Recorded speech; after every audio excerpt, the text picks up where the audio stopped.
ভাবুন তো, পৃথিবীতে এমন একজন মানুষ আছেন যাকে ধরার জন্য বিশ্বের সবচেয়ে শক্তিশালী দেশকে টানা 1 দশক ধরে খুঁজে বেড়াতে হয়েছে। কোটি কোটি ডলার খরচ, হাজারো গোয়েন্দা, স্যাটেলাইট, ড্রোন, প্রযুক্তির সর্বোচ্চ ব্যবহার, আর সেই মানুষটির নাম Osama bin Laden.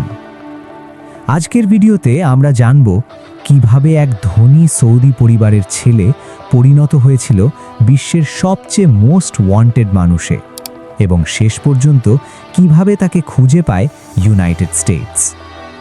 Osama bin Laden জন্মগ্রহণ করেন 1957 সালে রিয়াদ শহরে।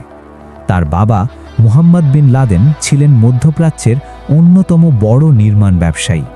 তিনি সৌদি রাজপরিবারের সঙ্গে বড় বড় মেগা প্রকল্পে কাজ করতেন।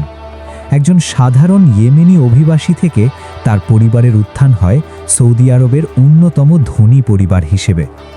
ওসামা ছিলেন 50 জনেরও বেশি ভাই বোনের মধ্যে সপ্তদশ সন্তান। কিন্তু আশ্চর্যের বিষয়, ধনী পরিবারে জন্ম হলেও তিনি ছিলেন একেবারে চুপচাপ এবং ধর্মপ্রাণ। ওসামা পড়াশোনা করেছেন জেদ্দা শহরের এলিট স্কুলে, কিন্তু বিলাসী জীবন তার উপর খুব বেশি প্রভাব ফেলেনি। বরং ছোটবেলা থেকেই তিনি আকৃষ্ট ছিলেন ধর্মীয় মতাদর্শের প্রতি।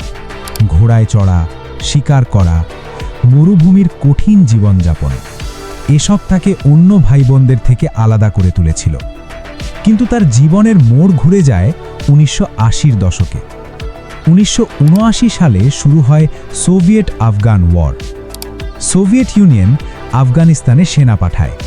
এই যুদ্ধে আফগান মুজাহিদিনদের গোপনে সহায়তা করছিল ইউনাইটেড স্টেটস এবং সৌদি আরবিয়া। এই যুদ্ধেই প্রথমবারের মতো সক্রিয়ভাবে যুক্ত হন ওসামা বিন লাদেন। তিনি শুধু অর্থই দেননি, তিনি তৈরি করেছিলেন ট্রেনিং ক্যাম্প, টানেল, যুদ্ধের ঘাঁটি। ধীরে ধীরে তিনি নিজেও যুদ্ধে অংশ নিতে শুরু করেন। এভাবেই মুজাহিদিনদের মধ্যে তিনি হয়ে ওঠেন একজন পরিচিত নেতা। 1988 সালে ওসামা বিন লাদেন এবং তার সহযোগীরা প্রতিষ্ঠা করেন একটি সংগঠন, আল কায়েদা। আরবি ভাষায় আল কায়েদা অর্থ ঘাঁটি বা ভিত্তি। প্রথম দিকে এটি ছিল আফগান যুদ্ধে অংশ নেওয়া যোদ্ধাদের একটি নেটওয়ার্ক, কিন্তু ধীরে ধীরে এটি পরিণত হয় একটি আন্তর্জাতিক সংগঠনে, যার লক্ষ্য ছিল মুসলিম বিশ্বে পশ্চিমা প্রভাব কমানো। 1998 সালে কেনিয়া ও তানজানিয়ায় অবস্থিত মার্কিন দূতাবাসে ভয়াবহ বিস্ফোরণ ঘটে। এই হামলার পেছনে আল কায়েদা জড়িত বলে ঘোষণা দেয় ইউনাইটেড স্টেটস। এরপর 2000 সালে ইয়েমেন উপকূলে আক্রমণের শিকার হয় ইউএসএস কোল। কিন্তু সবচেয়ে বড় ঘটনা ঘটে 2001 সালে। 2001 সালের 11 সেপ্টেম্বর ঘটে ইতিহাসের অন্যতম ভয়াবহ হামলা, সেপ্টেম্বর 11 অ্যাটাকস। 4টি যাত্রীবাহী বিমান ছিনতাই করা হয়। এর মধ্যে 2টি আঘাত হানে ওয়ার্ল্ড ট্রেড সেন্টার টাওয়ারে। মুহূর্তেই ভেঙে পড়ে টাওয়ার। এই ঘটনার পর মার্কিন প্রেসিডেন্ট জর্জ ডব্লিউ বুশ ঘোষণা দেন ওয়ার অন টেরর, আর শুরু হয় বিশ্বের সবচেয়ে বড় ম্যানহান্ট।